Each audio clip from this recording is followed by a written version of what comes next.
what do I do for intros? I can't find anything good to use for intros anymore. This is really hard coming up with a freaking intro every time. I don't know what I'm gonna do if I can't.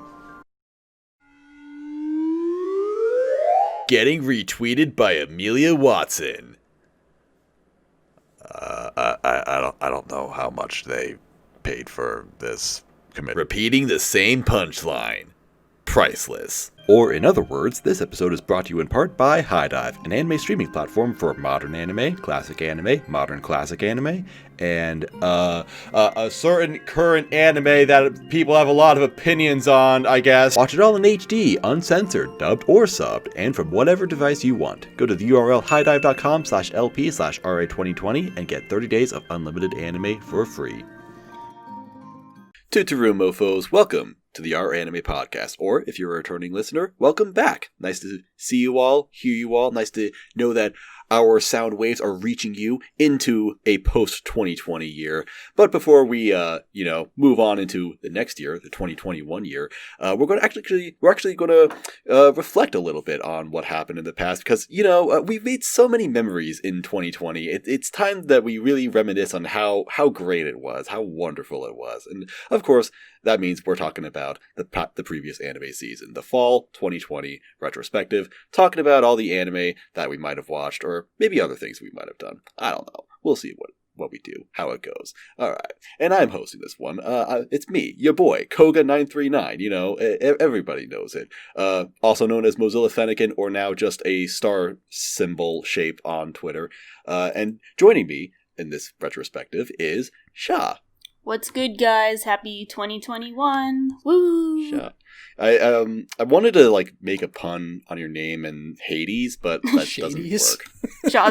Shaw, king of still dying in Hades after 70 runs. Oh, oof. No, I mean, I've cleared it 4 times. Oh, well. But nods and still, understanding. but still dying excessively. When are we not dying, to BH? Good question. Good question.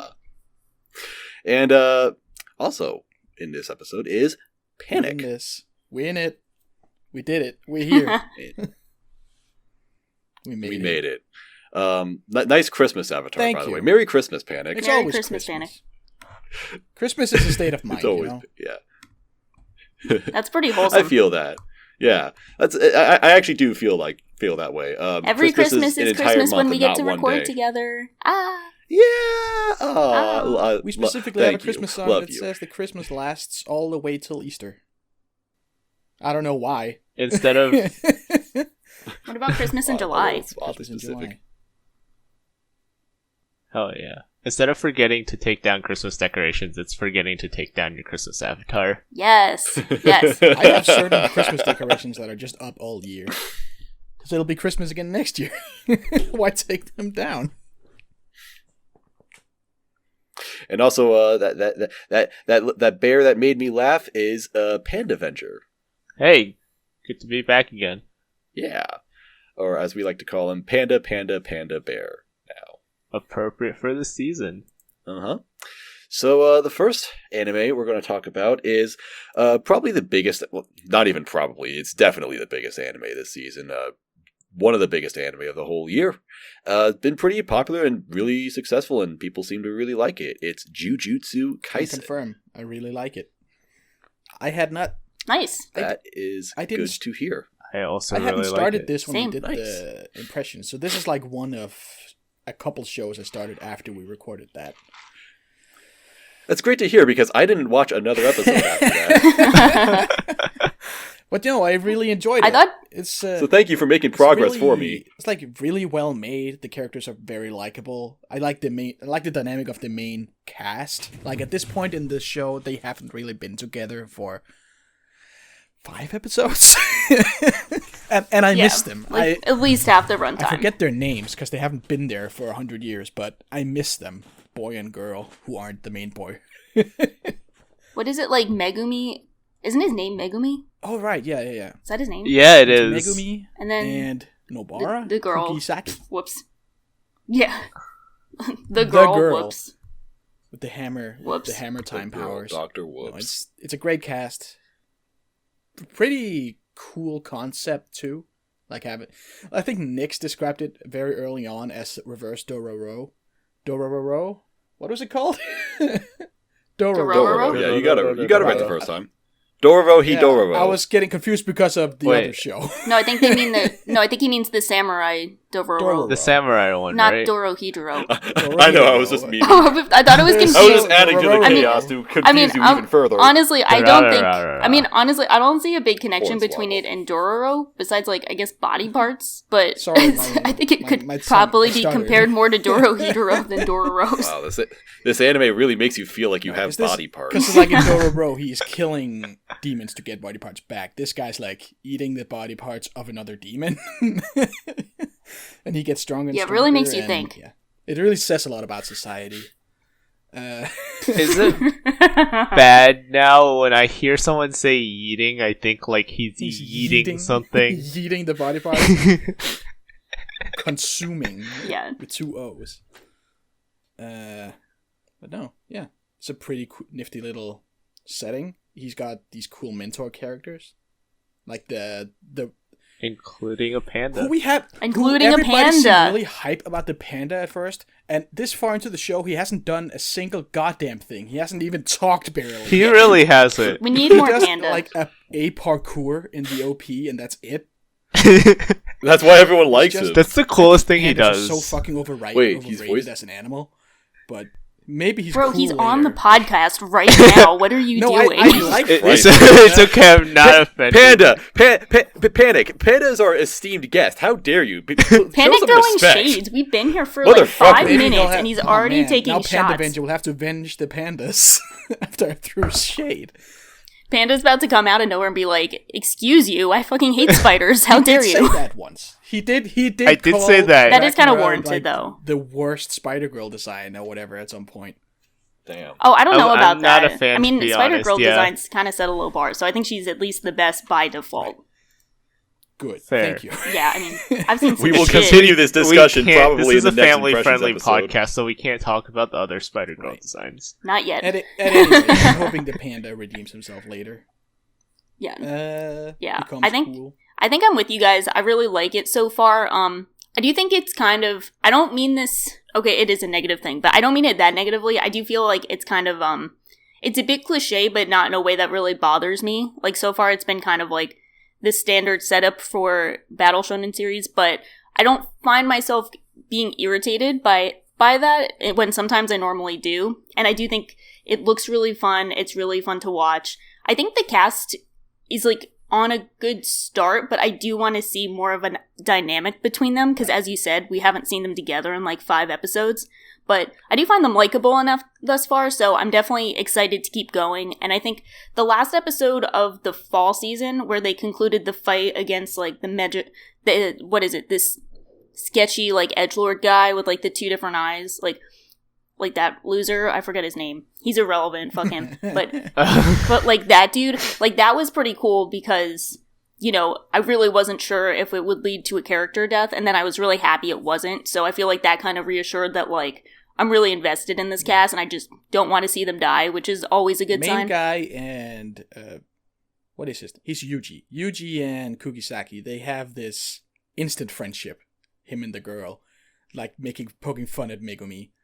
Because the girl is like country bumpkin, super excited to be in Tokyo, just like really likes being there. She's just super excited to like see the sights. And Yuji is just very excitable at all times. So they but he's are not just like obnoxious. instant best pals. Yeah. I think it's like they do a mission Noburara, and that's her name. she's kind of like sizing him up and seeing what it's all about. And then afterwards, Gojo, blindfold guy, Yep. the hottest guy in the world, Yeah. says, "Let's go celebrate by having sushi." And they're both like, "Oh fuck yeah!" Whereas Megumi, who lives there, is just like, "Oh man, what a tourist thing. That's such bullshit." And then they're just like, Fucking "Yeah, normies, sushi." hate these guys. Yeah, that was really I do fun. want to go back a little bit and address something Shaw said, where it does feel like the standard It shonen does. setup. It's like we get a lot of really cool really natural feeling development from dealing with sort of these evil spirits in a practical setting.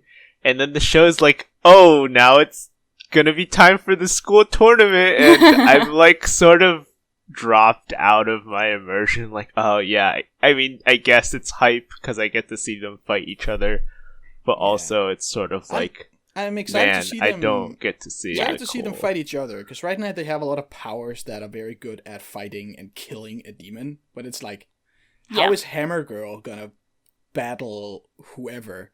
Like, she shoots nails that kill you. Yeah. And then there's the other girl who's just got a gun. Her power is just a gun. Remember, I do like the part, like, it's kind of like a subtle, just like normal kind of like conversation, but I like in the trash talking stuff, how I think she called her like a fat ass or something. And I feel like that kind of savagery is something we miss in a lot of just like regular series, you know, like even with just pettiness, I like the everyday pettiness of like, you know, this is the rival school that we're going to battle. Yeah, just call her a fat ass. I forget what she said, but it was something along those lines. I don't know if it was exactly a fat ass. Pretty girl a fat ass. Just like get under her skin. Which is very authentic. But I think on the on the other end of that spectrum, there's always these little sort of slice of life tidbits at the end of every episode. They're great. Where, like, the last one I remember was Megumi, like, even though he and Yuji didn't instantly get along, he's, like, making these fish cake balls that Yuji taught him how to make. And I was like, oh, that's, like, so cute. I'm, like, glad that's in there. Like, it makes me care a lot more about these characters. Like they have a life outside of what we see. What series? Yeah, exactly. That would be nice.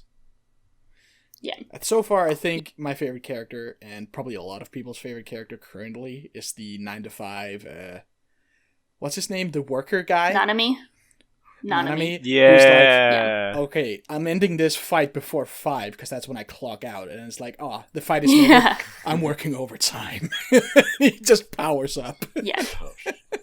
Yeah, I think the series did a good job of kind of having like the intrigue come first, but I do want to see a bit more from him, Gojo, and Sakuna. Those were probably like the top 3 most interesting characters for me. I want to see like a bit more from them and see what's up with them. And, you know, hopefully get some more interesting development or characterization with them. But they're definitely the 3 most interesting for me, while, like, the one dude who just says, like, food orders is, like, bottom tier. Like, what the fuck is that? The ingredients of a certain dish. Rice balls or something. Yeah, like, that's one of those things where I'm like, leave it in the drafts. We don't need that. No. Yeah, like, we don't need that. We have a panda. Come on. Yeah. Panda's all you need. But he doesn't... Yeah. Okay. He doesn't do anything. It's okay. His power is being a panda, which, I mean, I'll agree. They are just lazy and sit around and do nothing. Well, that's fitting for a panda. Yeah. And eat bamboo. Yeah. I like that he's voiced by Tomokazu Seki, sorry. Great voice actor. Oh yeah, he's Gilgamesh. Oh. Yeah, he's like one of the like biggest voice actors of all time. He's done everything from like 90s shoujo to like Gilgamesh to Daru and Steins Gate. Like he's been in everything. Play a panda? Sure, what do I do? Nothing. Yeah, close enough. So cool. I understood all of what you said because I definitely watched that. I think you'd like it. I think you'd have fun with it. Oh, of course. I mean, Jujutsu Kaisen. Right. I mean, I didn't not watch it out of any resentment towards it. Mostly, I'll probably catch up to it for this season. I just, I didn't watch a lot of stuff while the season was going on, and I only just caught up to stuff this week. So, prioritize that. I'd probably put it on like the same level as like Demon Slayer, if not like a bit more fun. I think it's more fun. Mm-hmm. Yeah. Yeah. Also excellent animation as well. Yeah, not it's really... so much fun to watch. Considering that Mappa is making absolutely everything, this one got. They're trying to make it the next Demon Slayer too. You can tell. Like they want like those Sakuga scenes to trend on Twitter, so then everyone checks it out. And I heard that the sales have been really good, so let's hope for another big success. I think this is like now that Demon Slayer is now that it's over, I think Jujutsu Kaisen is the Is biggest series. Maybe not Are we ahead gonna of need One a Piece, new but big three? Yeah. No. I don't. What's No. the? We need. Shut Do we up. have the new big three? The Now we have the bigger new three. Now we big have the three. new. I don't know. We'll have the to new see. big three are Handshakers, An two, X-Arm. and whatever the current One Korean room. show is. All right. Well, that out of the way. Now it's time for the real best anime of the season. Who's that wandering witch who's also a bad bitch? That's right. It's Elaina, and she's on a journey, and that's the intro. I don't like thinking about it. I'm like, what even happened at the end? That's right. There's many of her. It was all about her. All about her. That was the It best was episode all I've ever Elaina seen. the whole time. I was surprised they never revealed that as like, oh, her mom is that one witch they keep talking about, or did they? Was she? Did she end up being like related to her? No, Is it is her mom. Yeah. It's very obviously her mom. They didn't like make it a big reveal. They were just like, yeah, we know you guys know, okay. so like this episode going forward is just like Okay, you know by now. All right, then I retract what I said. I was just stupid. I didn't pay attention. I'll admit that I was a little disappointed by the direction Elaina went after the initial couple episodes. I really like the premise each episode sets up until the ending, but there are some things like I wish this was paced differently, or the subtext was maybe less subtle so that it could really hammer something home. That was sort of my problems with it. Some parts of it weren't as sort of satisfying to consume as I wanted it to be. That's understandable. Yeah, I don't know. This wasn't like maybe necessarily a masterpiece like I was hoping for. It's very. I guess this is what you would get with an episodic series. It's hit or miss. There are some episodes that were like, pretty interesting. There were also some episodes that were just kind of like they felt just kind of pointless, and we're like, all right, well that was just whatever. The story of it wasn't all that great.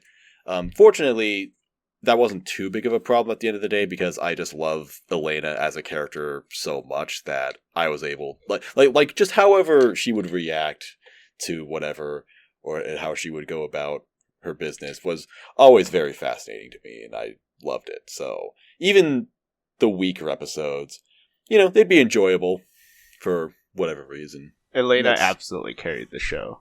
Oh, Yes. of course, yeah. Yeah, I think she's just an absolute delight the entire time. I love that the main thing about her is that she genuinely tries to stay out of conflict, but then if it affects her even slightly, and not even like a big meaningful way, like there's an episode where her hair gets cut off, and then she's just like, that's the most mad she gets throughout the entire show. Out of everything that she goes through, it's like she will just literally be like, yeah, you've cut my hair, you deserve to die, I'm gonna fucking kill you. I thought she looked cute with short hair anyways. She was adorable.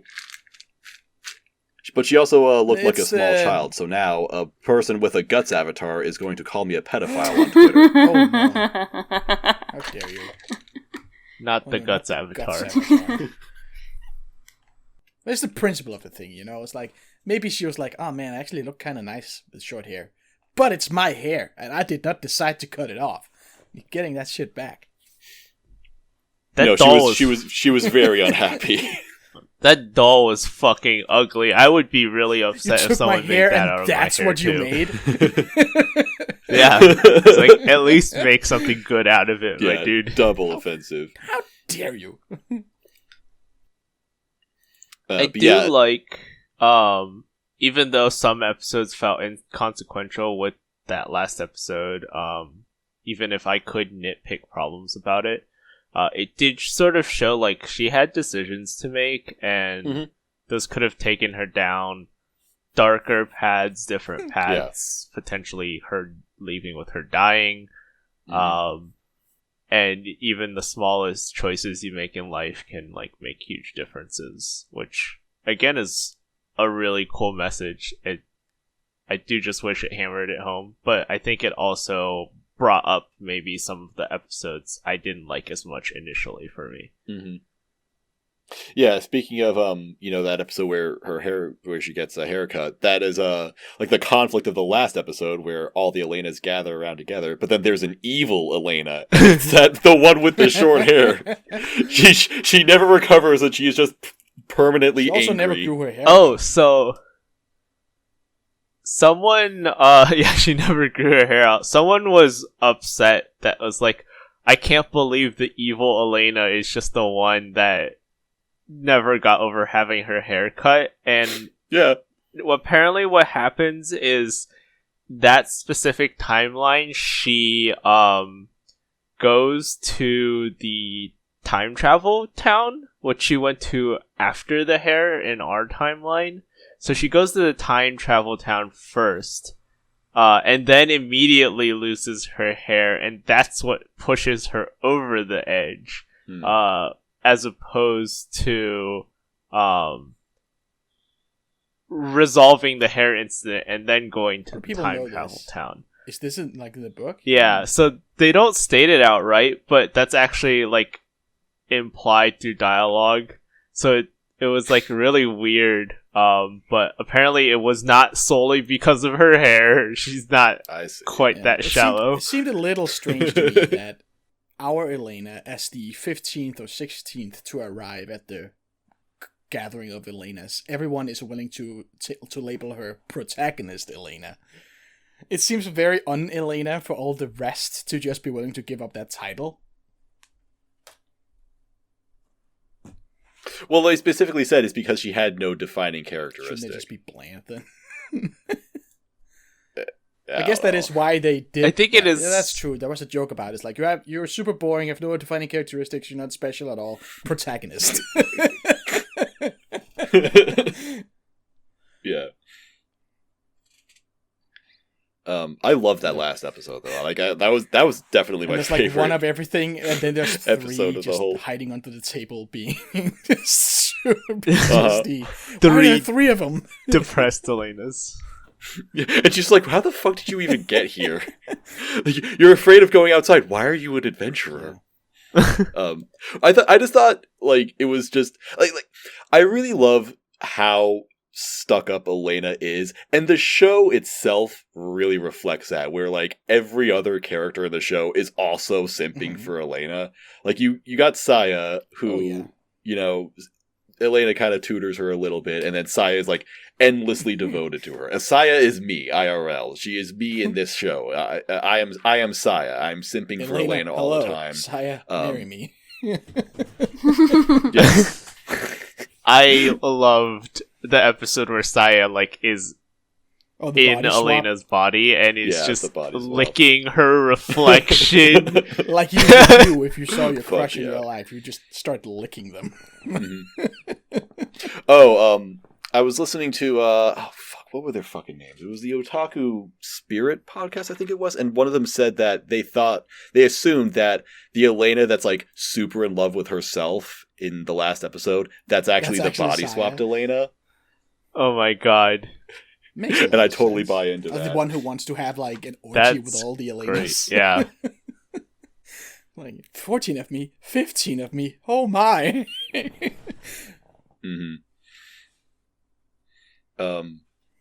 But yeah, I just like how just self-centered she is. It's just so much fun to. It's just nice to see a main character with such an ego. I guess it doesn't happen enough. It's fun. Who is that beautiful witch flying through the countryside? That's right, me. Yeah. It definitely also really helps that she's just she's cutest. Very adorable. Yeah. Well, of course. Yeah, I like that she's stuck up because I agree with her. Yeah. It's nice to be related to.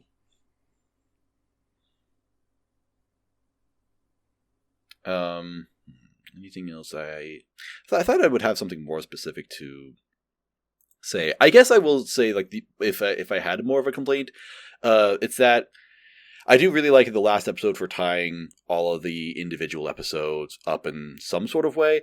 I did want there to be more of an overarching story, though, and we didn't really get that. And also, I do wish that Elaina was challenged more. I wish that there was more of her to deal with, and that the episodes weren't like. I mean, I do like the whimsical nature of the show. It's fine that a lot of things were kind of inconsequential, because again, that it makes Elaina more fun when she takes it seriously for, you know, selfish reasons and things like that. Like the episode where she's making wine, where she's like, "Oh, you need a cute girl to make your wine? Okay, I'll do it." And then the lady with the big tits comes up and makes fun of her, and she's like, "Bitch, I'm gonna smash the fuck out of these grapes. All right, I'm in this now." Wine. Yeah, but I do wish there was more, like, of a. I wish she was challenged more. I just wish she was pushed more, because I think that the one episode where it actually got dark and she was challenged was a really, really cool episode. It was so over the top. It was over the top. It ended in a somber way, and it was like, are they gonna continue this going on? Is she gonna do some self-reflection? Yeah, I thought that was going to be the start of an overarching arc or something. Yeah, and she didn't, and it's hilarious because that's our Elaina, but also I was like, it would have been cool to see this aspect explored. Yeah. Yeah, I hope that happens if they ever make more of this, because they implied that she's going to have an actual partner in traveling. Which I don't remember if that was like. I forgot. It was something really. It was something really. It was almost Kojima-esque in naming. Oh, maybe I can find it real quick. I thought it might have been implied to be like one of the other Elainas or something. Maybe them. Oh, totally the girl right at the misremembering this. end. No, it was a blonde girl. Oh, okay. I guess Elena's technically also blonde.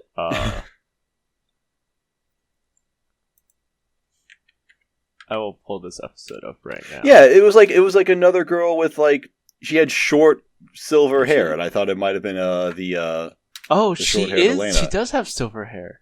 Oh, yeah. I remembered her being blonde in a red guard outfit or something. Yeah, I don't know if they mentioned her name, though. But yeah, if they do ever make more of this, which I really hope they do, and I think this show actually is pretty successful, then yeah, I hope there is more of a serious plot. But I'm also totally down for, you know, just more Elaina antics and vignettes and things like that, because I just love this character so much. Her name is Amnesia. That's right. I was like, did they get? I can't believe Hideo Kojima actually wrote the entire show. Like, yep, a lifelong travel partner, Amnesia. It's the first Strand type anime. Oh my god, that's what innovative. It is. Second season, she just delivers packages all over America. Yep. That is kind of what Saya does, actually. So this really was just Death Stranding. All right. I gave this anime a light 8. I thought it was nice. 7? Yeah. I think I gave it a 7. Mid 7. What'd you give it, Sean? Yeah. I did not watch it, so I gave it a to be continued. Nice. All right. I agree. Very well said. All right.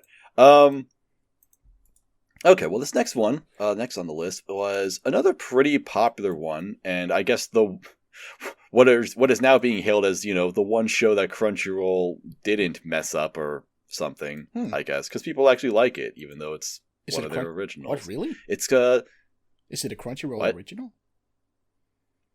Yeah, I mean, it's a manga adaptation, but you know how they do that. So, anyway, it's called Tonikaku Kawaii, which I forgot to mention this in the first impressions. I'm really disappointed that they didn't keep the title Fly Me to the Moon, because that's just a nice title. I don't know if that's because of copyright, because, you know, that's an actual song name, but I don't know. I just like that title, and I wish they kept it. Wait, that's from a song? Fly Me to the Moon is the Eva ending. I know. Okay. Got him. Did anyone else watch this? This is just me. I watched a little bit, but I didn't watch more after the podcast last time. I don't know if it's a thing that, is begging to be completed, because so far, like, I'm 7 episodes into it, and it's basically just been, one episode after another of these two characters just kind of figuring things out about each other and learning how to live with each other, and it's nice, it's cute, it's nice and wholesome. Also, one of the horniest shows I've ever fucking seen. That's kind of the thing I got from it, is that it's cute and horny, Yes.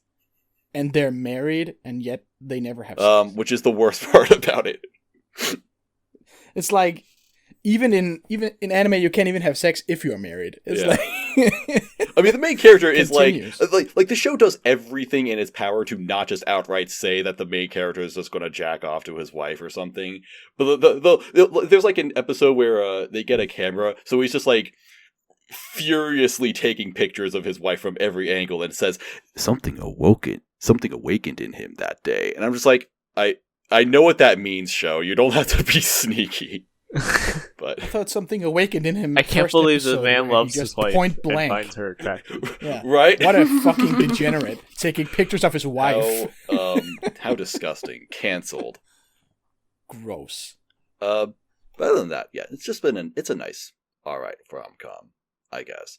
Oh, I did have a complaint about, I like the main couple, the other characters, not so much. That hasn't been as much of a problem, although I am getting a little bit sick and tired of Tsukasa's sister, because her sister, Tsukasa's actually an adoptive child, so it's not her real sister, but there's still this strong kinship, I guess, and her sister's always like trying to protect her and claim her for herself or whatever, and she generally disapproves of the marriage, and it's kind of funny at first, but then you see her in every episode trying to do something to break them up, and it's like, all right, it's a little annoying.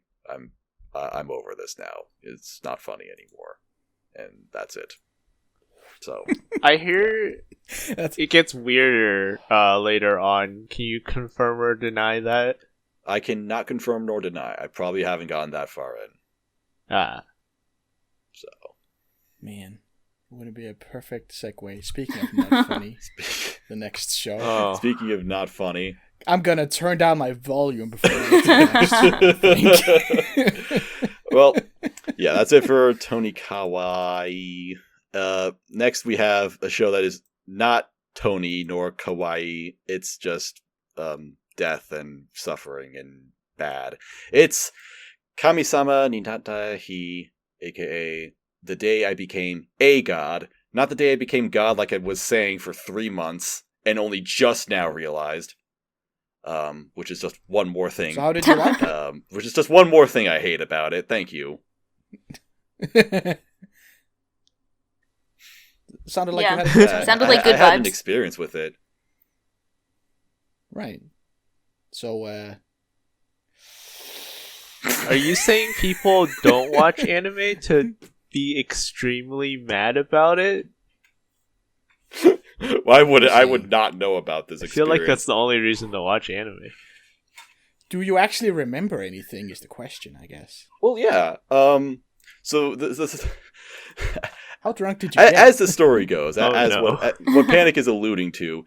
Okay, so I knew I was going to have to watch this show. In a way, I didn't. Honestly, here's the thing. In a way, I kind of didn't want to watch this. I have to address this. This is not a very well-liked anime, and as a result, when the last episode came out, the writer, Jun Maeda, vanished. He deactivated all of his social media, and he was supposed to make an appearance on like a radio show or something with the actors of the show. No called, no showed. Alright? I don't know if anyone has actually heard from him since this happened. Like, he's just off the map. I was gonna Okay. ask, like, I'm kind of worried about him. Yeah, like, is he alive? Is he, like, do we know if he's okay? Yeah, exactly. I don't know.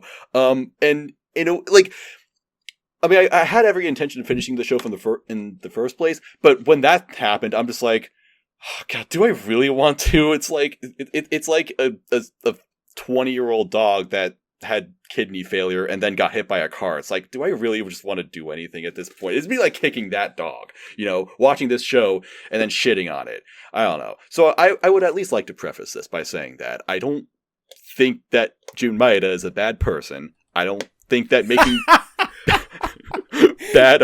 Why are you laughing? I don't think he's a horrible human being, but... I'm laughing because I was about to say that as a joke, and I finished your sentence for you, and then you said it. We're laughing because we know what's coming next. That's really... Yeah, I mean, I criticize art as art. Making bad art does not make you a bad person. Mm-hmm. And I would honestly, you know, I mean, I've, you know, been on a streak of not liking Jun Maeda's work. One might call it a lifestyle. Of course. And that, of course, includes the adaptations of key visual novels. But, you know, I would honestly love it if he came out and made a really good show that I would be, you know, that I would enjoy. I mean, if anything, I kind of feel bad for him because, for all intents and purposes, this was supposed to be his comeback tour. This is like the first show that he or Key has been a part of in like 5 years. So, and, you know, there's been some not great news involving him lately. So, yeah, I would have loved it for him to make an actually good show. And unfortunately, that's not what happened. All right. So, as the story goes, you might not have been aware of this, but bad things are happening in the world, and they make me uncomfortable and unhappy. And so I just really wanted to vent my frustration in some sort of way. I could go on sociopathic rants about how much I hate myself and the world around me, but that's not very funny. So what is funny is watching anime and complaining about it on the internet, because people can actually relate to that and appreciate it. So that's what I did. And I even hyped it up. I'm like, I'm going to go crazy and I'm going to get absolutely fucking drunk. I didn't actually get that drunk. I did drink a fairly large amount of alcohol, I think, but because it was spaced out over the course of 8 hours or so, I actually didn't really get that drunk. I mean, I certainly could not operate heavy machinery, but I was fully in control of myself. I knew exactly what I was doing. I knew my thought process. The only thing that getting drunk really does for me is that I guess it makes me a little more brave, maybe a little more unhinged. Like there was the climactic video that I put out where I absolutely go insane. You know, it seems like I'm going insane, but I knew exactly what I was doing. Controlled insanity. Yes. It's like I take a sip of alcohol and then I taste it and I'm like, okay, this is the part where I'm actually going to fucking just go off. You know, just say whatever, you know? But yeah, I remember everything that happened in case you're wondering, Panic. Like I knew exactly what I was doing the whole time. That's the story of how Moss got banned. Yes. Oh no. No, I'm not. I didn't get banned from Twitter. No, but that's it. I just made a long thread, basically highlighting all of my reactions to this anime that I did not like very much, and I guess people thought it was funny, so that's nice. I'm glad you enjoyed it. I have like a semi-hot take regarding something you said before about how this is like his comeback tour. I have this thing. You know what? I don't think he needs a comeback tour. I think we can just let him be. Like, if he wants to keep creating, that's cool. Like, hopefully he's alive and doing well, and, like, you know, we'll return to the creating sphere or whatever. But let's just let him live on with Clannad. I think he's good. You know, let's let Eminem live on, not come back. Let's let him just chill. I don't think he needs to come back. I think we're good. I think... That's kind of been the reaction to him so far. It's been like I mean, again, like this guy is... He already has a mixed reputation. Lots of stuff that he's made has very mixed reception nowadays. But even, like, diehard Key and Jun Maeda fans didn't like this one. Yeah, well, it's kind of tough to say that he's mixed when, like, I mean, to this day, Clannad is one of the most acclaimed series of all time. Like, everyone considers Clannad for the most part, if we look at it in the grand sphere of things, besides like a couple people, like there's a very vocal minority that doesn't like it. But as it stands, Clannad is still one of the most acclaimed series of all time. And even series like Angel Beats are generally still really enjoyed by the majority of people, even if more seasoned fans are like, yeah, maybe not so much. But like, for the most part, he does have a popular reputation, but he's also known for having like really bad shows like Charlotte and whatever this new one is. So like, he's a mixed bag. The funny thing, like everyone seems to regard Charlotte as this horrible train wreck. It still has a 7.8 on my anime list, which for all intents and purposes is a really good score on the website. Yeah. Which is interesting, but it's interesting because, like, you never hear anyone say anything positive about it, but then it still has that score. I saw Ember talk about the new one, Kamisama. He said that, Ember's said that his favorite writer a few years ago was Jun Maeda, and he said that he loves Charlotte. It's just the last episode that sucked. Yeah, that's interesting. So I guess that was it. That was an infamous last episode. Yeah. Well, sometimes the last episode can wreck a show. Yeah. I guess. Much like yesterday or whatever. Yeah. See, yesterday. For people who like the beginning of yesterday. I like the first 11 episodes of yesterday. Yeah. I know Erased last episode also stirred a bit of a ruckus. Yeah, but that was actually the episode before is when people started wiling out. That was the one. I think it was like the last 3 episodes of Erased. It was like the last 3 episodes, but then the last one did not. Right help. up to the villain reveal. But either way, I have this thing where like, you know how we always talk about like meathead for like people who just love shows with like really hype action, even if the writing might be shit, but then they get like a fight scene and they're like, nah, it's good, like those people. Yeah, it's good, there's actually. the same, but I call it like tierhead, where like if they cry, it's good, even if the writing isn't that good, and like, we can all tell, like, sometimes we cry at stuff and it might not have the best writing, and I think that he really appeals to that group of people, and I'm not like invalidating their emotional connection to something, like I've cried at his work, I love Clannad, like we've all been there, but I think it's like you have the different groups of people that sometimes overlook issues just because they have a deep connection to it at some point, and I think he appeals to them, so maybe he'll continue making work for them and they'll enjoy it, but a lot of people just don't enjoy that style of shows, and I think that counts for you, Maz. Like, you don't really like the melodramatic, emotional series. Well, I can, just not in this way. I just think that the blend of melodrama with the humor doesn't work. Yeah, but I was even thinking, like, you don't like Your Lie in April. Oh, yeah. And that's not made by him. Like, I'm thinking those types of shows. Oh, of course, yeah. I'm thinking of, like, melodramas that I do like Sangatsu's. Well, I don't think that's really melodramatic. I wouldn't consider it one. I'm thinking more of, the Your Lie in April, the, like, Clannads, the, like... Sure. Yeah. Yeah, because I think... Well, we can sort through my list later. Yeah, but I don't remember you liking any of... I don't remember you liking them, but you might have. I'm just saying, like, those don't seem to be your types of series. Yeah. So, yeah. Alright. So, this Kamisama... Where do you want me to begin? Where do I start with this? How do I go about this? I thought you How do I go about saying that this was... Yeah, I thought you said everything. What do you mean begin? All right. All right, well, we'll move on. Big recommend. You know what? Just read my thread on Twitter. Like, I could explain more, but just read my thread on Twitter, and I guess that's all you really need to say. Because people seem to like that thread a lot, so link in the description. I've become more interested in this show just from the sheer nuclear fallout that it's left in its wake. I really do hope Jun Maeda's okay. I don't think anyone should. I mean, Wikipedia doesn't list the death date, so it's fine. But I just hope, I hope he's alive and doing well. You say that, but I mean, MF Doom just announced, we just heard that MF Doom died, and he died on Halloween. Yeah, he died in November, October. Oh, wow. I guess.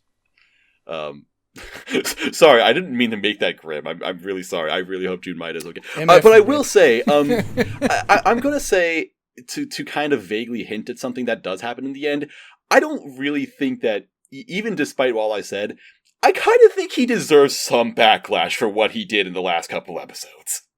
Because there are things that are not okay, and I was actually uncomfortable watching. Oh, that's an interesting claim. Wow. Yeah, that seems a bit different. Okay, I'm gonna need to, like, just put this on in the background while I draw or something, just so I need to I'm know gonna what put on the plot last is couple about. Yeah. episodes. Yeah. Interesting. And I think that's kind of how. I mean, I don't really know how other people feel, I guess, but I mean, it did have a very sharp drop off in the last couple episodes, and I think it's for the same reasons that I have. So that's it. I gave this a night. In case you're wondering, I gave this a night fat 0. I almost thought you were gonna say 9 because you were saying like nice, and I was like, how is he giving this a 9? Yeah, same. Out of 100. Yeah. Woo! I did a kind of I ended the thread with a clip of Fantano, and he's about to give something a 10, but then he hard cut to 0. Nice. Yeah. Okay. So the next one is an anime that was a very pleasant surprise, and Yes. yeah, I did plan on watching this from the beginning, but I did not think this was going to be good at all. But not only was it good, but it was surprisingly good and very unique and interesting and stylish and just had a lot of great things about it. So this is Akudama Drive. Ooh. Yes. And Panic, Very you good. seem This to is say this is you seem to have things to say. Yes. This was the other show I picked up after the Impressions. Because I don't remember who shielded. It was me. It sounded cool. Then a couple episodes in, I noticed that they say, in other words, a lot. And I had just finished a playthrough of the first Danganronpa. And I posted screenshots of it, like, this sounds familiar. And Wait, do they say? Oh, it's the same writer. Do they say in other Guess words a fucking lot? what? That's Oh my god, that's yes. really funny. In other words. That's really So what funny. you're saying is... Is that why you say it all the to time? put it a different way. Yes! Because I played through the entire game, voicing every character, and like every other line is just people summing up what was just I love that. said. It's like spark noting itself. It's maddening. Hold up. Wait, Hang what? on. I have a question. Yes? Okay, Okay, so the writer for this In anime other wrote the words. Danganronpa games? Yeah? He also wrote Gakugarashi? Ah, all makes sense now. Did he I do the fucking know script that. for Gakugarashi or like It actually says series writing composer. for the manga? No, it says original creator for Gakugarashi. Oh my! Wait, Oh. what? Interesting. Hang on. Interesting. Well, who's... Is Gakugarashi a Well- No, there's someone... Okay, Well- for Danganronpa, there's someone else who's the original creator. Okay, so that's not... okay. That was not entirely maybe this accurate. guy just... Maybe this So one... this guy... Okay, so the creator of Gakugarashi screen wrote the anime for Danganronpa. Okay, that's what it is. And I think it's the same artist. It is definitely... It is the same style artist. Yeah. Because the art style and character It's design are very unrecognized. It's... Danganronpa. Yeah. Undeniable. It's super crisp, and they have a lot of the same transitions. Like the thing in Danganronpa is when you're into a room, it kind of is constructed out of craft paper in front of you. Everything pops up one at a time. This show had a lot of transitions like that. I did not know that was a Danganronpa thing, but I enjoyed it a lot in this. Also happens in... It happens in Paper Mario. happens in I guess that's a JRPG thing. Because I think it actually happens in The World Ends With You a couple times. I think it happens in a lot of different JRPGs, but it was very noticeable in this and the way it's done in Danganronpa. Also, the OP fucking slaps. It's so fucking good. The OP, I'm really glad this OP exists. We need more bands that specialize in the art of making things sound like shit, but awesome. So Awesome you're shit, telling me yes. it's kind of like the was it Dead Man Wonderland opening? Bring Me the Horizon. No, that's just a normal ass rock song. No, but like it's I'm bad talking but about- good. No, that's just an edgy song. I'm talking about like the second Death Note opening. But that sounds bad but bad. No, that sounds fucking awesome, No. Sean. Whoa. We Shut up. will once again never agree on the bad versus bad good songs again. This one Or the is fucking awesome, and it has the best, like that fucking trope where in the last episode the OP will play over an epic moment. It's got to have an OP name. insert? It happens all the time. OP Yeah, insert. That's is the that name just of it, the yeah. name? Right. I think this is one of the best cases. I've It ever was seen. so weird It's so- hearing that. And it was like, what the... Like, this doesn't It's work, like, but I'm oh, there it glad it's is, happening. and it's perfect. He's like fucking driving up a tower and shooting everything. He's like, oh my god. I'm dying. This is so The last awesome. episode is fucking sick. There are lots of things that are just fucking sick in this show. The main girl is very cute, and then she gets the worst haircut. fuck that shit. Wait, I was so She becomes, disappointed. like, she goes from cute girl to, like, frumpy mom. Love one. In, like, Love one that. frame. Ew. She's got this big, ugly, like, tracksuit on, and really short soccer mom hair. It's just like, what the fuck happened? Oh, It wow, reminds that me of, is like, a oh. really ugly haircut.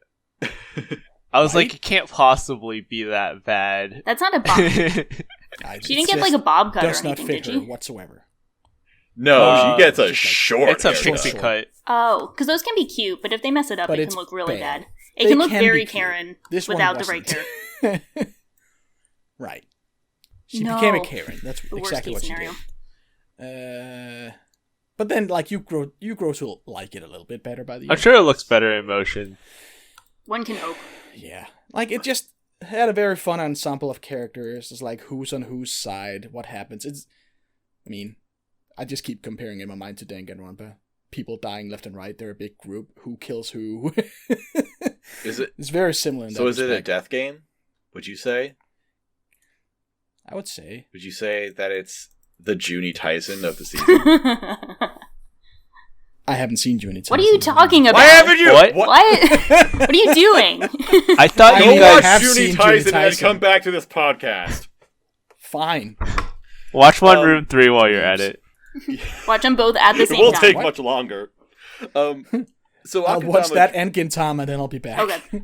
Good. So Akudama Drive.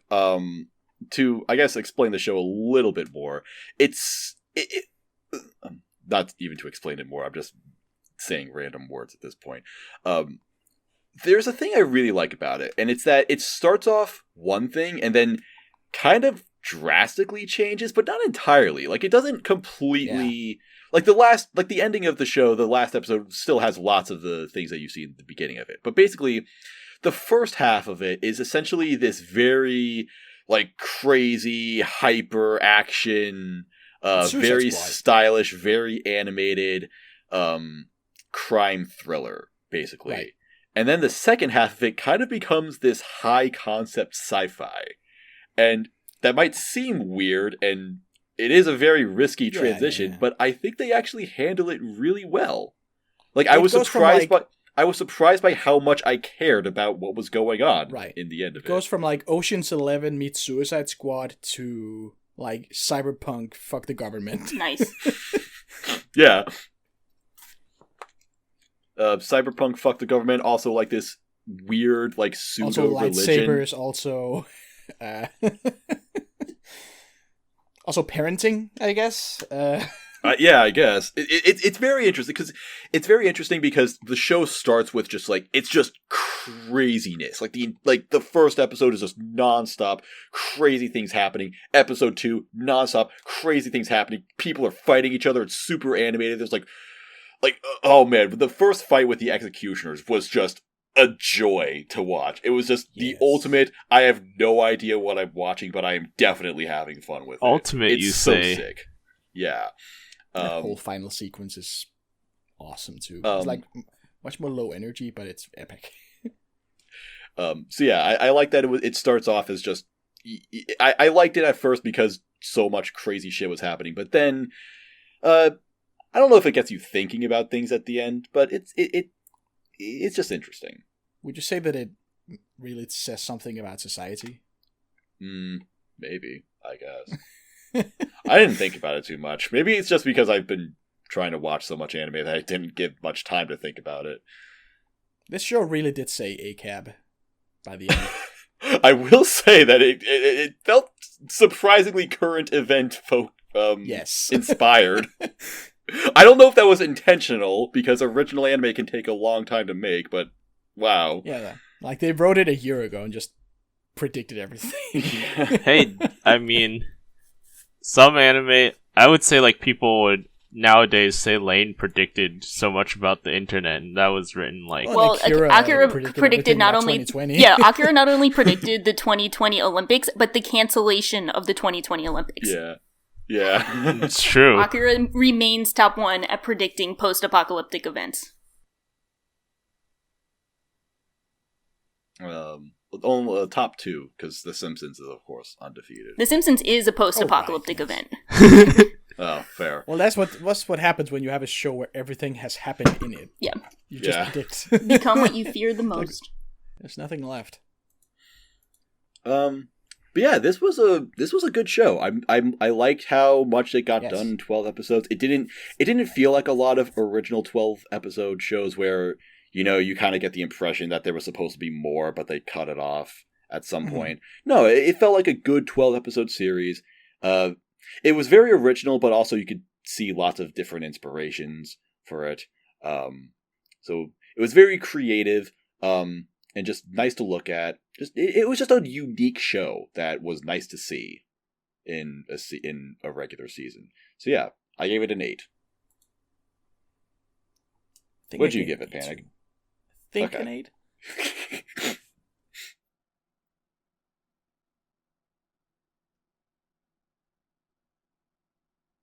All right, well, moving on. Good job. The awkward next silence one. I don't know if you've watched it, Shaw, No. but I haven't. No, I haven't. Yeah, just keep skipping me. Yeah, it's all right. This next one you have seen, Panda. It's I'm Standing on 1 Million Lives. Yeah. How was it? I didn't finish this, but I think all I really have to say about it is what I said before. I think it's an interesting premise for an isekai. You kind of do get tired of the protagonist always winning because he's the protagonist. But it is sort of nice in almost a ReZero sense, to see him struggle and sort of suffer and actually make difficult choices. And it is also interesting, where his 2 travel companions are girls and he could just have a harem that's fawning over him. But they have, like, interesting backstories, and they're not always, you know, like, completely trusting of him. So I think it's cool. I think the concept is cool, and what I've seen, it plays out in a cool way. I just haven't finished it. It did get a little bit old towards the end. But I think I will try and finish the rest of it, because it did catch my interest enough. Okay. Would you watch a second season of it?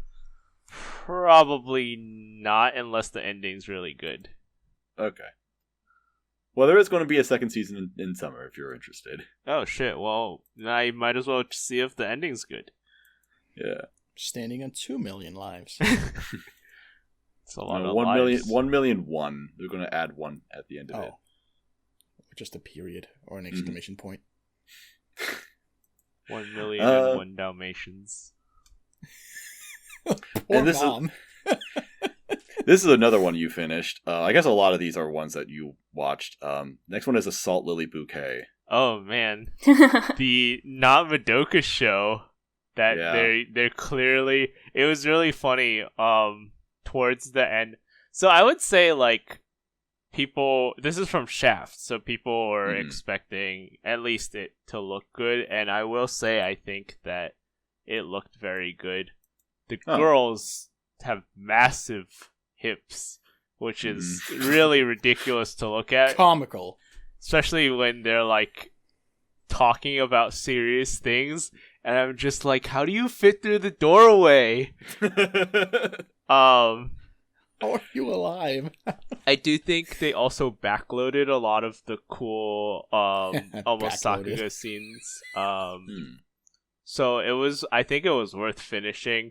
But I also had to laugh towards the end when you have everyone working together and you see all their names flash on screen like cards. And I'm like, you want me to roll for these in your game that you're making. Yeah. Curious. But it was cool. It was better than I expected. I was like, this is just going to be a dark magical girl, sort of Shaft trying to make more Madoka and failing. But I think it sort of became its own thing. It was a lot more optimistic than I expected. And it wasn't obviously as good as Madoka, since Madoka is my favorite of all time. but I do think it distinguished itself enough that I was interested enough to finish it. So, props to Ass Lily. That is a surprisingly positive review. Because I think we were totally shitting on it in the first impressions. Oh, yeah. Yeah, I think it got better towards the end. I think a lot of the shows I did finish, I just happened to watch, and I was like, oh, it got better. Or maybe my standards dropped. I don't know. Maybe. Same thing. maybe when it started, we were just so mad about Majo record getting shut down. Yeah. You mean? We just took it out on this show. we were very mad. Yeah. I was so mad about that. Yeah. And of course. Madoka is getting some sort of other announcement for its 10th anniversary. So. Give us Getting a Majo movie. record too. Give us a movie. Do something. Please, movie. Movie. They confirmed the movie at AX. I happen to be the one who broke the news on that for some reason. They remake the first season, but with Assault Lily asses. Oh, we got the ass part Please already. no. That's what It's the Homura exact did same, but when... everyone's wait, massive this is spoilers. Never mind. We're not going to talk about When it. she did nothing wrong. Nothing ever. Nothing wrong. Yeah. Just for the sake of continuity within the episode, what did you score it, Panda? I think it was like 6 or something. I might have left it unscored. Okay. 6 probably doesn't sound like that great of a score, but I definitely found it better than average. So I imagined you giving it a 6 based on what you said. I have it unscored. I'm gonna give it a 6 right now. Okay. As a wise man once said, a 6 for you is a is a 8 for the rest of us. Yeah. All right. Well, how about this next one? Sleepy Princess. I'm basically just going to interview you about a bunch of shows that aired in fall, because we didn't watch any anime. Oh, wow. I was like, we don't watch no anime on this shows podcast. for the sort of retrospective, and now I'm getting to talk about all the shows that I watched and no one else. Yeah. Oh, no. I saw this one too. Don't worry. Oh, sweet. Good. Oh, you did? Oh. I didn't finish this either. I did. Sweet. I thought it was very funny. It's a very good little gag show with really wholesome moments towards the end, because she gets more and more comfortable staying at the demon castle. Everyone is so nice to her. They treat her so well, and she stops being as mean as she was at the beginning. That's kind of a low bar. Kinda, because she's an absolute menace, just cutting monsters up and using them for bedding. Jesus. I agree. Well, that's the whole joke in the start, is that she's this sleepy little gentle cute princess, and then she gets some scissors Not and cute. goes to town. Yep. What do you mean not cute? How dare you? No. It is Anyway, continue.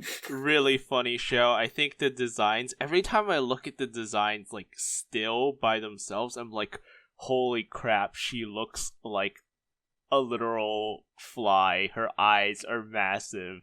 And then like in motion it just works. She's super expressive and funny and fun to look at, like sometimes she'll just be in the background doing shit, drawn in this really loose style, looks kind of really goofy.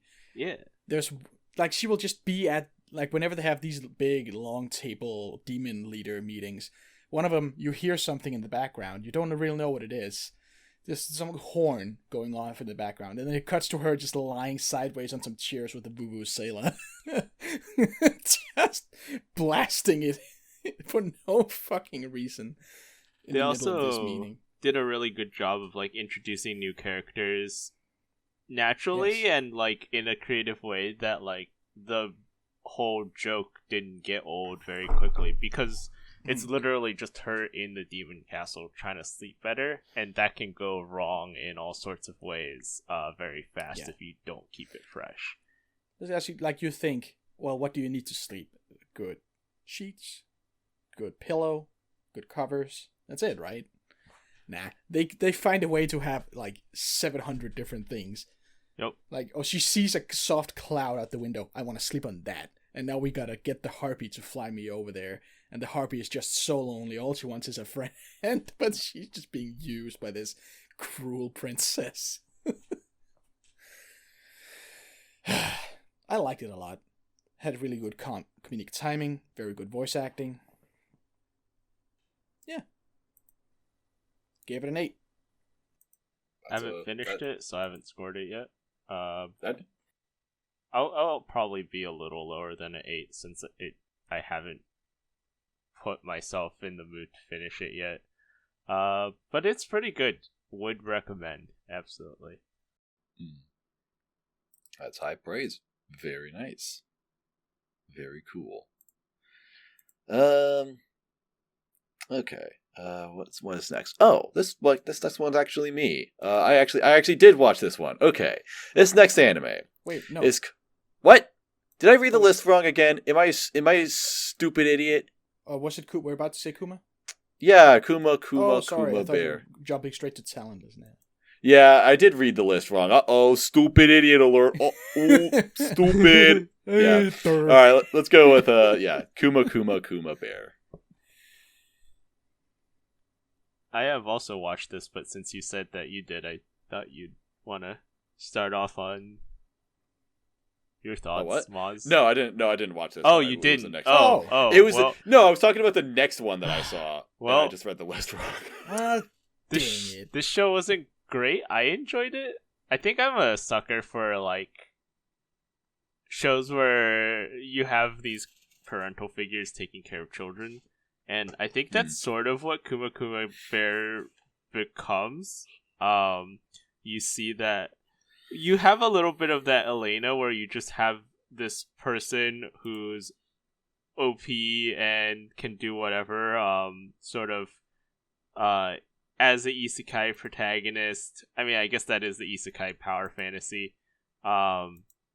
Just like doing whatever, able to take care of bad guys, and everyone who doubts her initially sort of adores her for helping out and stuff.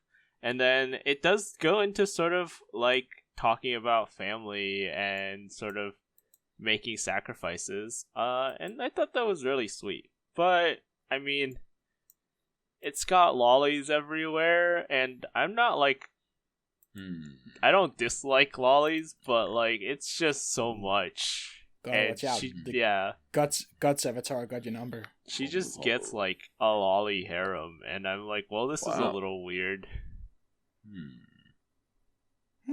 But it was sweet. I don't know I'd recommend it, but it was sweet.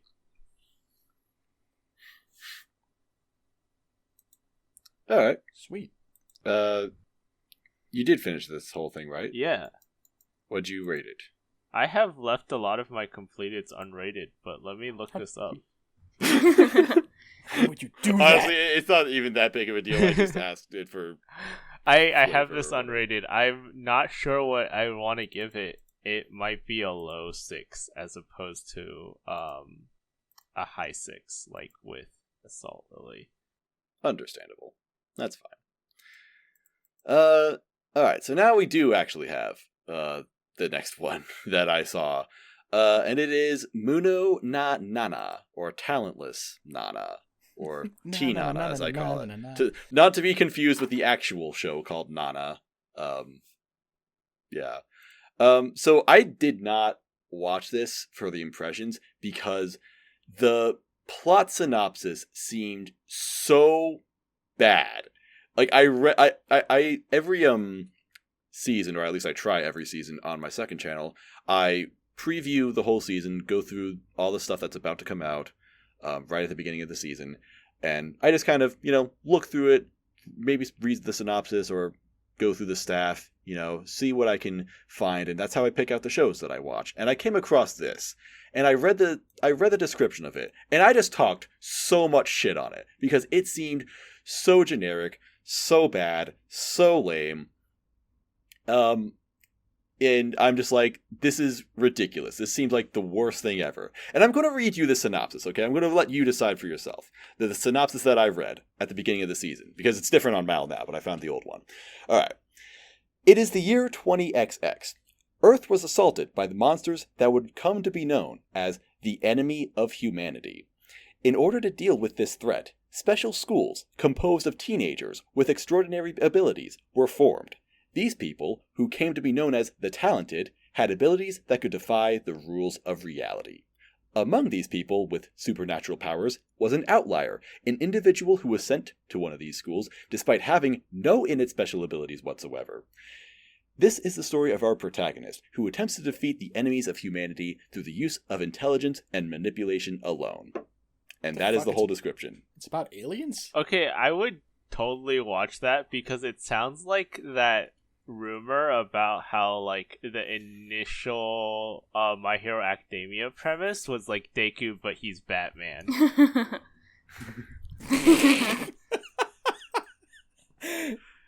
Epic. Yeah, My Hero Academia invented Talentless Nana, by the way. True. I actually did get the impression that it was going to be like, Actually, okay. So here's how the first episode goes down. It's, everyone's at this school, this special school with everybody's got superpowers, except for the main character who doesn't have a superpower, but he is kind of like Deku, where he says that, like, his plan is that he's just going to be analytical and he's going to study everybody and everything. So, his superpower is going to be his intelligence and something like that. So, yeah, My Hero Academia actually did invent Talentless Nana. So, this transfer student comes in. This girl, Nana, her ability is that she can read minds. And she proves this by, essentially reading everybody's mind. Like, there's a guy who comes up to her and tries talking to her, and she's like, you came over here to ask me out. And he's like, no, shut up! And, she does this to everybody. And it's totally believable. And it's, yeah. So at some point, there's basically the Bakugo of the show, the loud guy who controls fire. He gets into a fight with someone. The fight gets out of control. He goes ballistic and launches this huge ass fireball at the class. And the main character steps in and negates it, because actually he did have a power. His power is that he negates other powers. So that's cool. And Nana is, I don't know if I specified that Nana is the transfer student or not.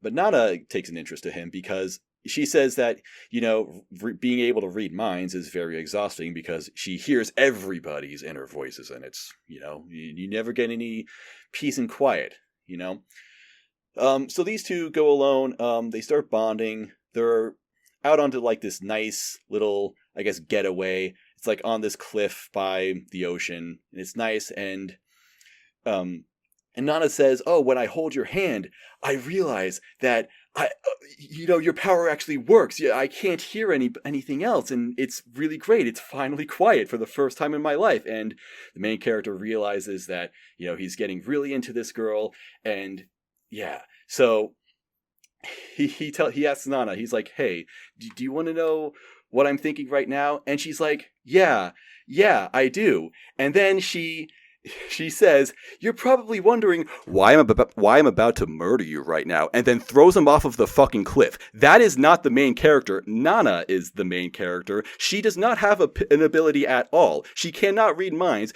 Instead, the enemies of humanity do not exist. The enemies of humanity are actually the talented. There are no monsters or whatever. It is actually the kids with these superpowers who have waged war against humanity in the past and fucked everything up.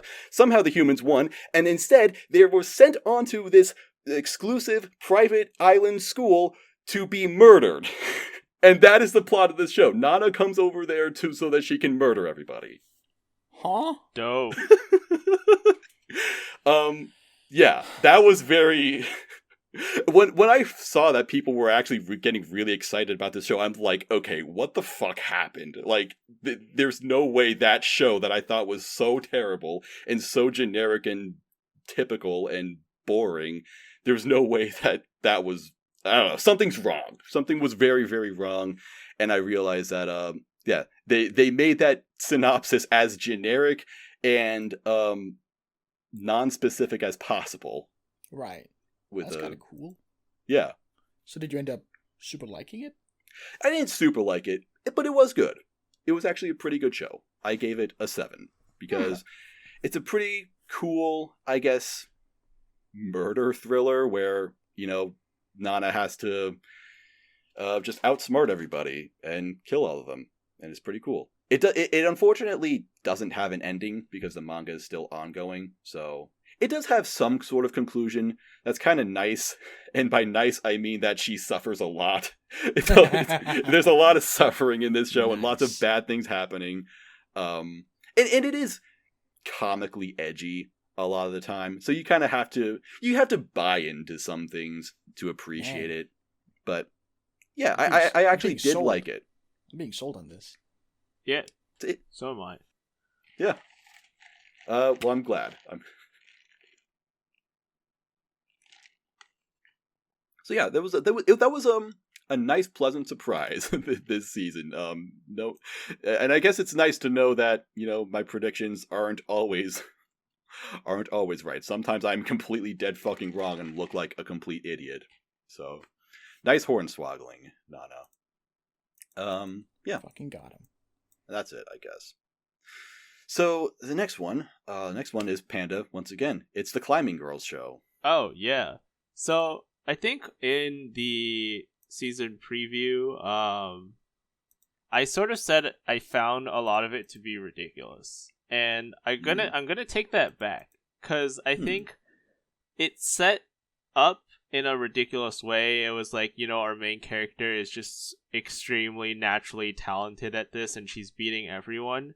And I didn't really like that. But then, this is small spoilers, but I think I've already spoiled enough stuff today without warning, so I don't know why I'm even saying this. But, she goes to like a competition, and she actually has actual competition, and she realizes she's sort of plateaued and let herself, get overconfident in her talent.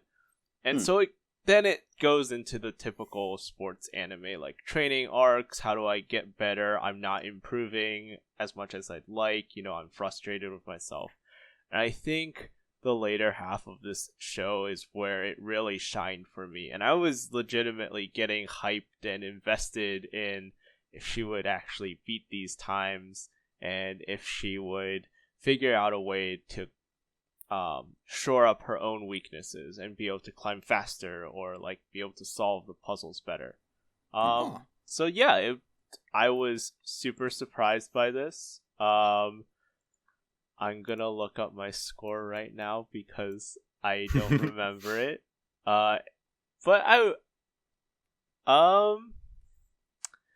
would give this a low 8. It is also unscored currently. Low 8. Yeah, this was really fun. It was really surprising. I think it really picked up in the last half, and I really liked it. Very cool. So I said, I don't know. I just know that this is a bit of a meme because athletic women are hot. Oh yeah, but nice to know that you actually liked it. So if you want abs, this show has some abs, but apparently the real ab show this season is D4DJ. Is that's this season? Or sorry, not this season, but like, wait, is it this season? No, D4DJ is a fall 2020 anime. But it has 8,931 members. It is delayed. It got some episodes delayed. So I think it's still going, or maybe just ended. Oh yeah, episode 10 discussion just came out 2 days ago. Weird. Yeah, I know it's not eligible for the awards, which is why I didn't really even think of it as this season. Okay. Well, I guess there you go. Everybody watch D4DJ. If you want abs. Speaking of DJs. Well, they're not DJs, but they are MCs. They are sick MCs. This is Hypnosis Mic, the rap battle anime, which I almost watched, but I didn't I also get the time to do so. almost watched it. I downloaded a bunch of it, and then by the end of the season, along with Tonikawa and some other stuff, I was like, you know what? Nah. Wow, you should have watched this if you had the time. Can't really be asked to start another show. Okay, but this was all right. I've only seen one episode still, so I haven't seen more of it. But I don't need to see more to know that this was the greatest show. It was pretty fantastic. It still does sound awesome. I do think that it got a little less like impactful towards the end, because like at the start you're like, oh my god, they're rapping, there's so many cool music videos going on, it's great, and then it's like, oh, every episode they're just rapping, but they still make it fun. It's just less like that first episode, you just really don't expect how all out they really go with this, but later on you get really cool uniforms, because most of the show is these guys rapping in battles against each other, but the government's run by women, and I'm not gonna lie, they have some really sexy government worker uniforms. They're not revealing, but they're just badass. It's almost as good. Fine, I'll download it. They seem to have set up for something else, maybe a second season. I don't know if there's an announcement, but there's some unconcluded storylines as well. So it's just the same universe as Prison School. Let's go with that. Yeah. I don't think they've developed the asset enlarging technologies of Prison School yet. Most of the women seem to be fairly normal sized. That's a shame. Very I cool. haven't. Yeah. Very cool raps. The guys are all the raps super actually hot. Good? Like, is the rapping actually good? It's hit or miss. I would not consider myself a music connoisseur, or like a music anything, so I can't really say. I think some of the raps I actually really enjoyed. I think they had a really nice flow to them, and like I said, the guys they consult with on the subtitles do a really good job of making the subtitles also rhyme and flow as you're reading them. So not only do they rhyme, the sentences feel good to read, if that makes sense, like with the audio. So I think there's a lot of effort put into this show, and you can really feel it as you're watching it. It's definitely, I mean, I've been recommending almost everything that I actually did finish. So yeah, it's another recommend from me. I really do think, like, I would just recommend this show if you think it's something that's up your alley. It's a lot of fun. I meant to say, in regards to, like, you know, unfinished stories and whether there will be a sequel or not, I don't know specifically how successful this show is, because I don't think we get reports of Blu-ray sales anymore, but I'm pretty sure that this is like a really, really successful franchise. Oh yeah, it's got nothing wrong with Fujo's, but it does have the Fujo bucks behind it. So yeah, hopefully season 2 does end up happening, because this is the greatest series. I would love to see it. I don't think I'll ever play the games, but the anime is really fun to watch. Oh yeah, of course. But yeah, and then the next one is another original. I guess a lot of original anime this season. It's Senyoku no Sigrdrifa. How did this one end up? I got 5 minutes in and I dropped it. Oh my gosh. Because there was like this computer room with a bunch of government people, and then a kid descends in a beam of light and says, typical humans. Yep. And I was just like, no. That sounds like a good sign that, like, yeah, I think I'm done with this. I'm just not going to continue. I'm not going to engage with this. Self-care. I think this is one of the shows I did finish this. I actually finished this today. I actually finished a lot of shows today. Like, I woke up in the morning, I was like, I'm going to finish some shows for the podcast. So I don't look like I'm completely just out of my element. But I finished this today. I enjoyed it enough to finish it and not just be like, I'm gonna move on to something else. There's a lot of cool fight scenes with planes and a lot of great character animation. The girls are really cute. I think the standout for me for this show is a lot of the background characters are really likable and they're not forgettable, and you're like, man, I sure am sad those guys died. Because in case you weren't aware by the whole guy sitting in room and little kid descends and like was like typical human, it is sort of a darker show. A lot of the show is waiting for dark moments to hit early on, and I think a lot of those early slice of life moments are also really fun. I don't think the darker moments quite hit the stride of those early moments, and I also think the show ends up being more optimistic than it initially lets on, which I think is a plus. But I do also think that it hurts itself by sometimes taking the darker moments too seriously, where we all know it's ultimately an optimistic show with cute girls. So I don't know. I think I had fun with it, but it's also like not special enough that I would recommend it to someone. But I will say its standout is I think it did an excellent job with the background characters. That's cool. Very cool. This was, I forgot to mention this in the first impressions, but this was like the most animated show of the season. Like, I was really surprised. I mean, I only watched the first episode, but it just had crazy amounts of character animation. It was, and I did like the designs a lot. The character animations are better than the fight animations. Yeah. Like, by far, I think. And maybe that speaks about the lower quality of the fight animations, but I would say, isn't Akudama also very well animated as well? Yes. As Jujutsu is just insane. Yeah. Yeah, this I guess this was the animation season after everything got canceled. And Ass Lily looked pretty good. Ass Lily was less consistent than the other ones, I think. Elaina looked really good. Elaina had its moments too, yeah. So yeah, it's pretty cool. Yeah, all right.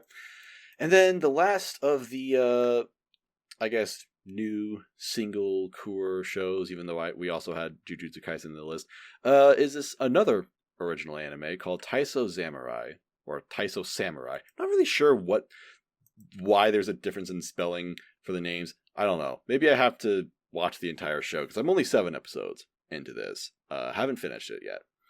But, so far it's been pretty good.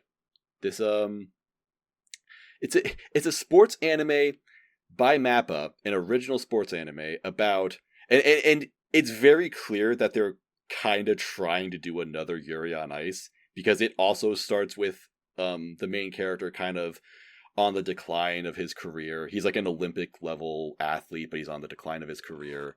That said, I mean, it's not.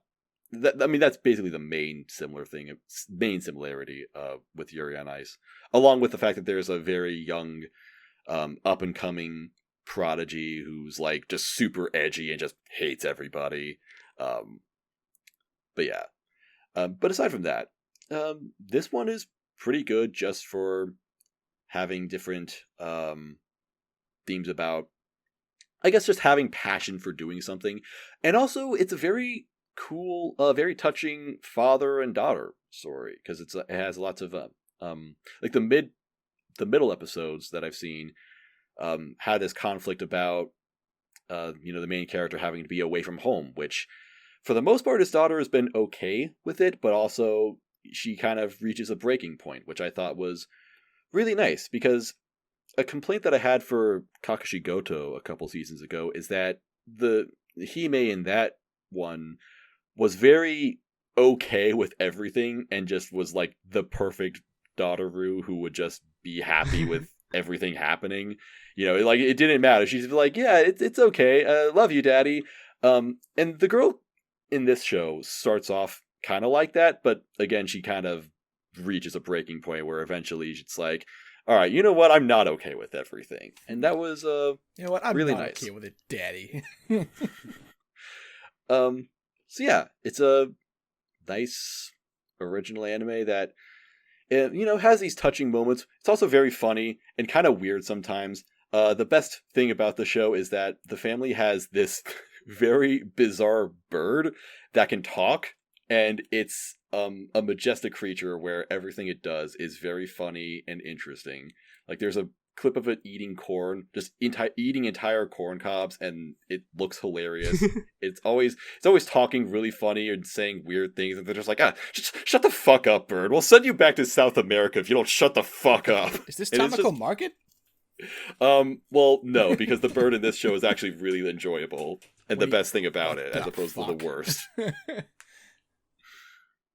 Yeah, it's really nice.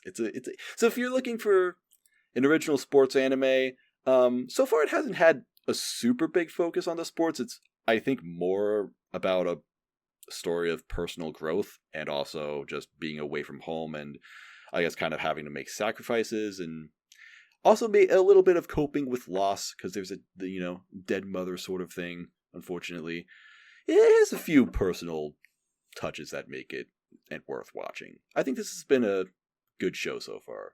I think it'll be in the 7 to 8 range for me once I finish it, assuming it sticks the landing, which I don't know how it wouldn't, honestly. So that's it. Also, actually, that's not it. Best OP of the entire year by far. It's so freaking good. For which one? And the ED slaps pretty hard too. For Taisou Samurai? Yes. Huh. Yeah, Shanghai Honey. Look that up. It's just fantastic. Have you seen the Vlad Love OP yet?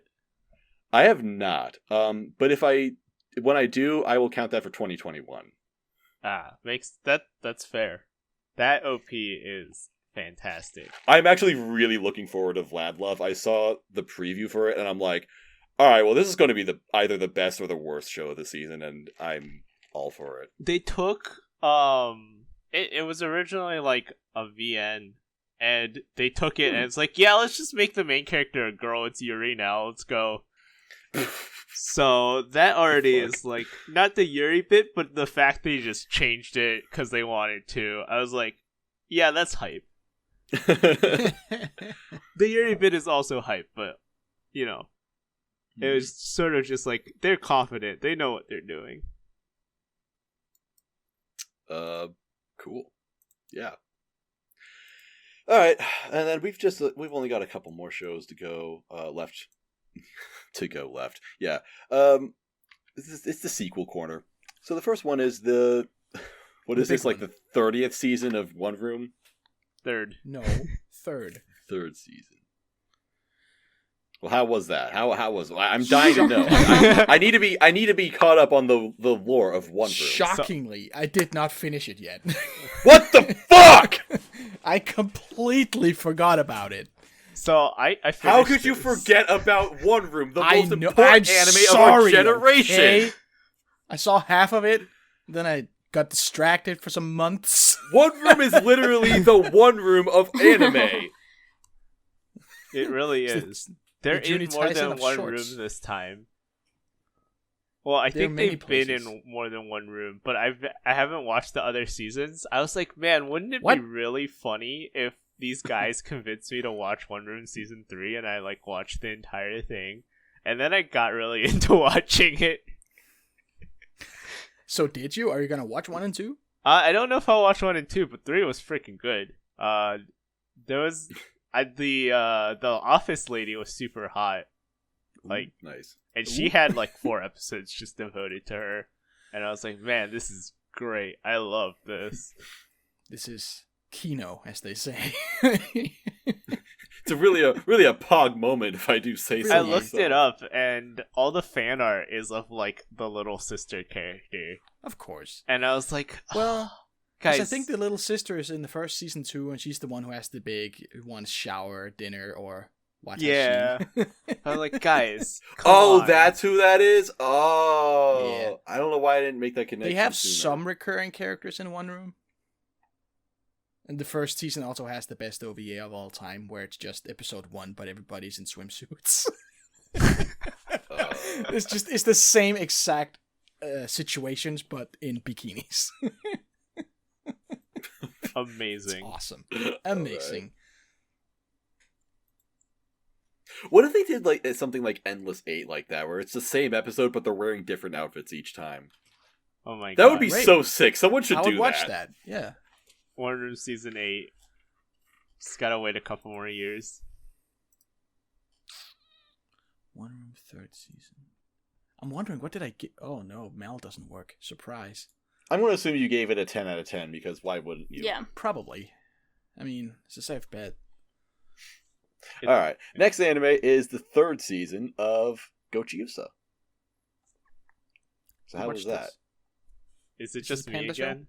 I think Yeah. so. Well, I didn't finish it, but it really is same old so far. So really, I think it's for fans of GochiUsa.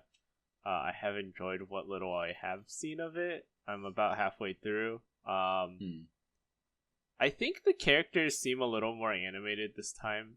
The antics are a little more insane, but it's just sweet. It's slice of life. It's about girls serving coffee and tea and queen tea. It is what it is. I don't have much more to say about GochiUsa, really. Someday I'll watch GochiUsa. It sounds like the kind of fluff you need sometimes. Just, you know. It is very... It sounds chill. It's like peak Moe from what Right. I've seen. Sometimes you just need a little bit of that. That's cool. Speaking of peak Moe, That's good. Peak Moe, the most adorable, the girliest anime of all time, the 3rd season of Golden Kamuy. fuck yeah. This was so good. Golden Kamuy is fucking lit. This is like one of my new favorite series. I'm so happy that it exists. Yeah. Its ability to turn like a really epic, heartfelt moment and just in a split second turn it into a joke, and it doesn't feel cheap at all. Yeah, like this really might have the best usage of tonal whiplash that I've like ever seen. It's like lowbrow dick jokes, but they're not bad. I guess that's just like what's so great about this series is that there's so many different things going on, Yes. and they're all sorts of things. Like, you know, the series is very heartwarming. It's also very crude. It's also very grotesque. I don't know. I guess just because it's doing so many different things at once, it can just kind of, it can just very suddenly change tone or whatever it's doing, and it just works. And I love Ogata so much. Sniper guy. He's my favorite from day one. Mm-hmm. Yeah. Yeah. Silence. I love it. I will say, yeah.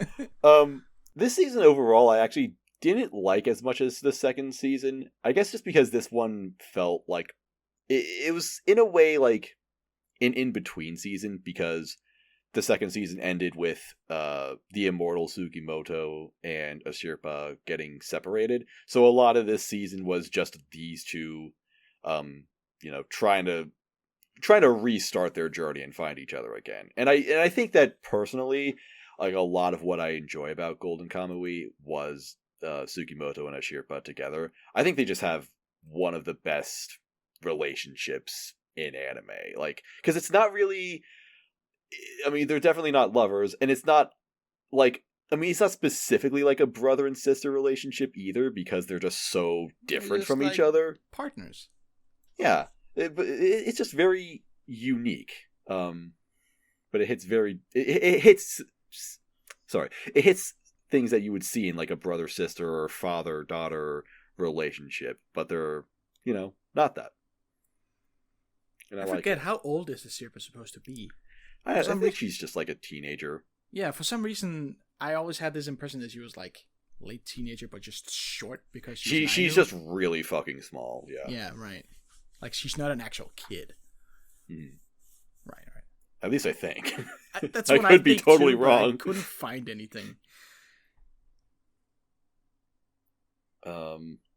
Yeah, this was it also had an even bigger hornswoggling than the first episode of Talentless Nana at some point. Mm-hmm.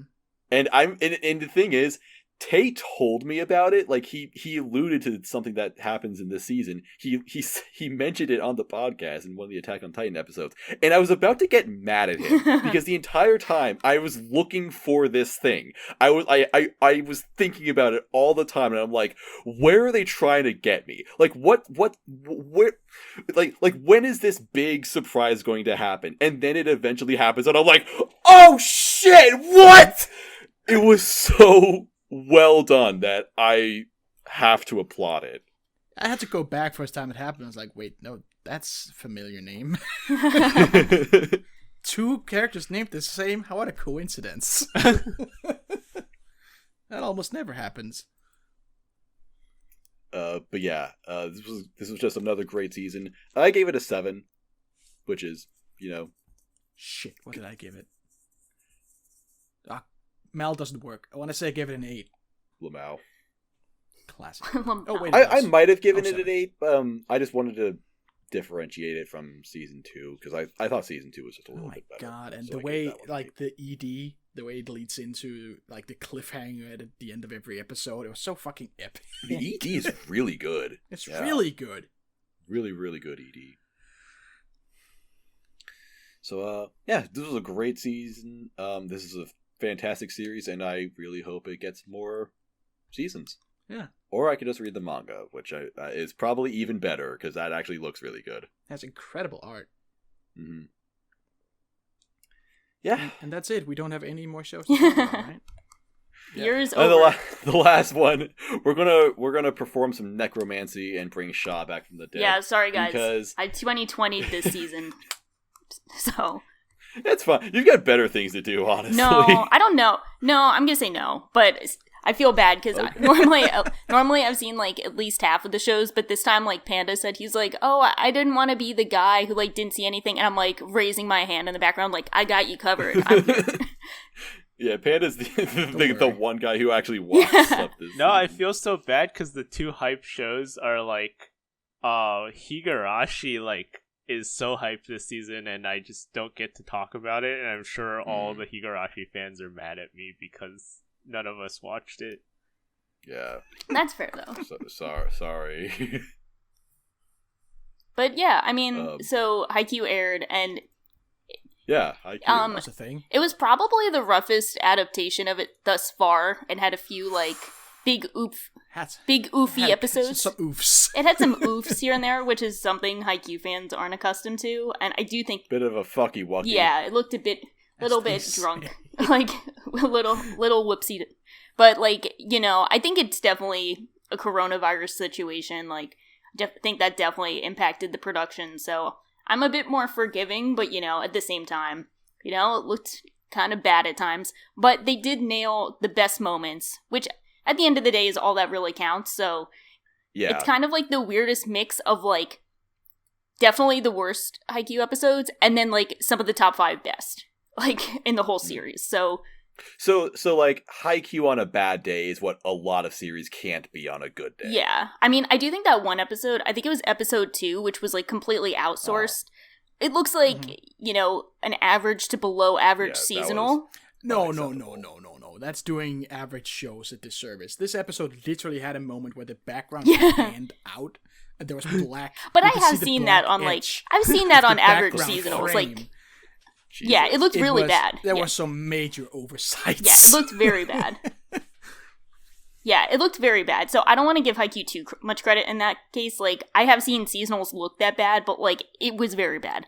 But then it had like some of the best moments of the whole series. So it's just kind of sad because it's definitely like one of the best matches up until this point. So you kind of wish it had the same care that like season 2 and season 3 had. But I'm just hopeful that we get another season and it's kind of back to the usual consistent greatness.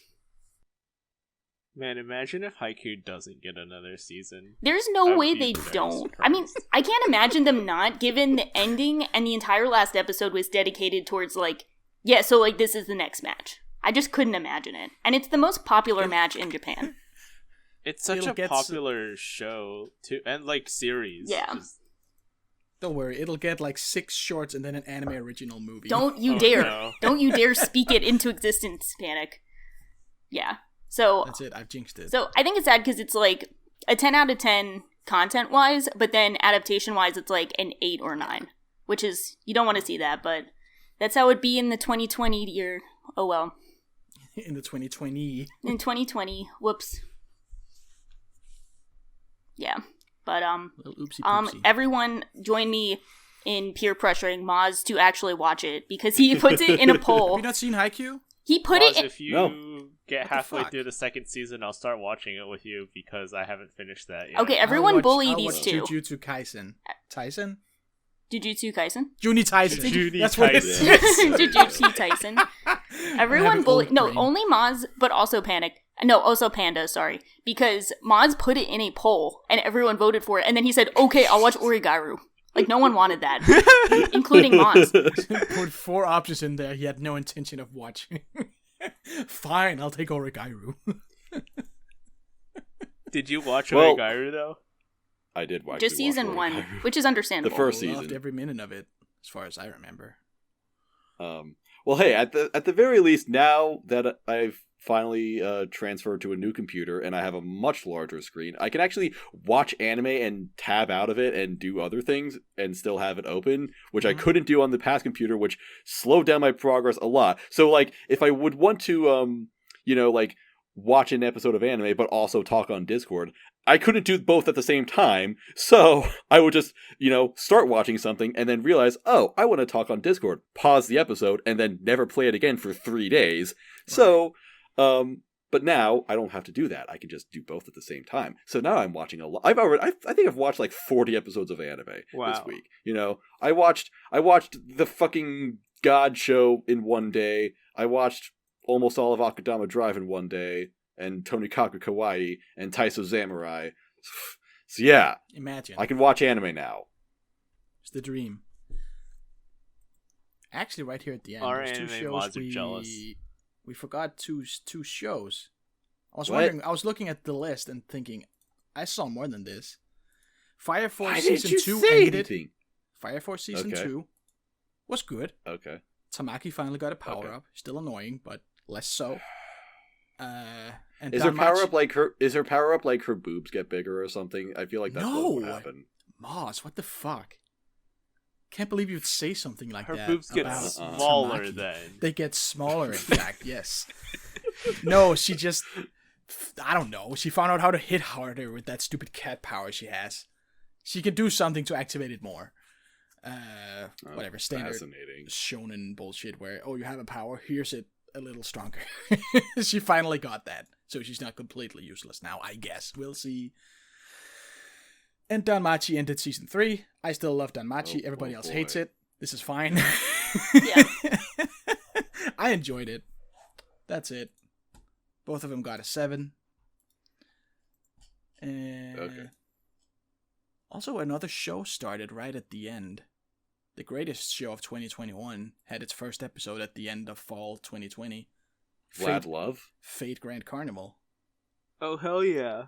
The new Carnival Phantasm based on Fate Grand Order. That was great. Had one 12-minute episode. It's the funniest thing I've ever seen. But is it 2021 Carnival is saved. Phantasm funny? It's good. Yes, it actually is. I- It's gonna be so fucking good. Love that. There's a lot of in-jokes. I can't Yeah. believe they made the main character a horse fucker. What? Hell yeah. What? Yes. Yes, exactly. Yes. Like the whole premise of the episode. That's is not that an they in-joke have they either. have too many servants, so they gotta sort them out, and then it's like a whole competition, bunch of competitions. It's funny. Go watch it. Fate Grand Carnival. Yeah. That's it. Okay. All right. Well, I guess that's it. Finally, we can put 2020 behind us. Coffin in the Because ground. it's over. So yeah. Thanks everybody for listening. And tell us what your favorite anime were in the comments down below or somewhere else. I don't know where you're listening to this. Maybe Tweet you don't it have at a us. comment section. Put it in the mail. Send it to us. email me in this comment in this web zone if you have a favorite anime this season. Join our Discord. Link in the description. Follow us on Twitter at Tokyo Podfathers, and follow us on Twitter, whatever our names are. Yeah. Thanks Shaw and Panic for being here. Thanks Panda for carrying the episode. Thank you both, and thank you for hosting Maz. You guys did a great job. Yeah, that was great. Sure. And stick around on this channel, because not only are we doing a weekly series about Attack on Titan, but there might also be something else we're doing, and also winter 2021 impressions coming soon. So yeah, look forward to that. Most that's it. Season of the year. See you later. Tootoo, mofos. Bye-bye. Bye. Now it's time for the real best anime of the season. It's that anime. What's that anime with that wandering bitch who's I messed that intro up. Oh my I god. want this to be a bit. All right. Who